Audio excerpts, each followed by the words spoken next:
اعوذ باللہ من الشیطان الرجیم بسم اللہ الرحمن الرحیم الرحمن الرحیم، رحمان ہے اور رحیم ہے۔ اب دوبارہ اس کی میں وضاحت نہیں کروں گا۔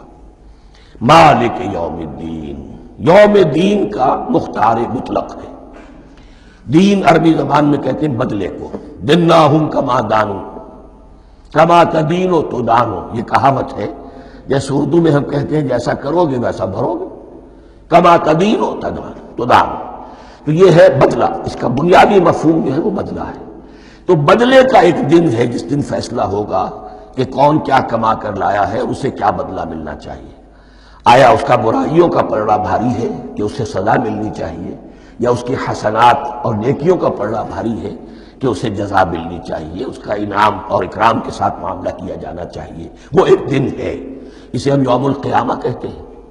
اور لیکن اصل بات جو یہاں کہی گئی، یعنی ایک جملے میں تین باتوں کا اعتراف ہو رہا ہے۔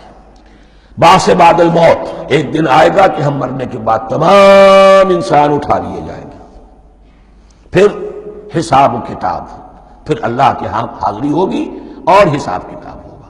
اور تیسرے یہ کہ اس حساب کتاب کے دن کا مختار مطلق اللہ ہے، یعنی کسی اور کو اپنے ذہن میں سہارا بنا کر آپ زندگی گزاریں کہ وہ مجھے چھڑا لے گا، یا وہ ہستی جو ہے اتنی زوردار ہے کہ وہ مجھے بچا لے گی، اس سے اپنے دل کو، اپنے ذہن کو بالکل پاک کر لیجئے۔ مالک یوم الدین، ایک دوسری جگہ پر قرآن میں آیا ہے، اس روز کوئی پکارنے والا پکارے گا لمن الملک اليوم للہ الواحد القہار، آج کے دن کس کا اختیار مطلق ہے؟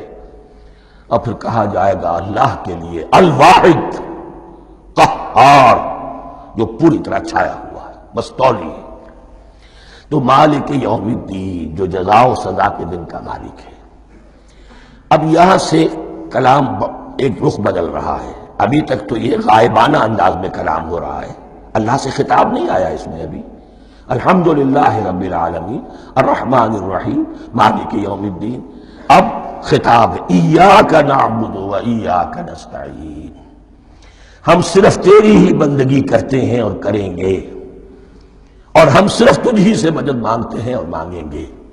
یہ ترجمہ میں کیوں کر رہا ہوں کہ یہ فعل مضارع ہے۔ عربی زبان میں فعل مضارع حال اور مستقبل دونوں کو کور کرتا ہے۔